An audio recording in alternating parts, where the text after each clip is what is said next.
নমস্কার। আজকের নিবেদন নোলক, কবি আল মোহাম্মদ।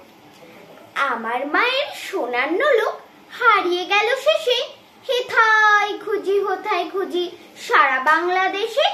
নদীর কাছে গিয়েছিলাম, আছে তোমার কাছে? হাত দিও না, আমার শরীর ভরা বোয়াল মাছে।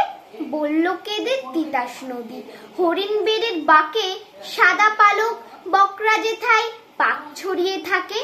জল ছড়িয়ে দল হারিয়ে গেলুম বনের দিক, সবুজ বনের হরিণটিয়ে করে রে ঝিকমিক। বনের কাছে এই মিনতি, ফিরিয়ে দেবে ভাই, আমার মায়ের গয়না নিয়ে ঘরকে যেতে চাই। কোথায় পাবো তোমার মায়ের হারিয়ে যাওয়া ধন? আমরা তো সব পাক পাকালি বনের সাধারণ, সবুজ চুলে ফুল পেন্দেছি, নোলক পরিণত। ফুলের গন্ধ চাও যদি নাও, হাত পাতো হাত পাতো।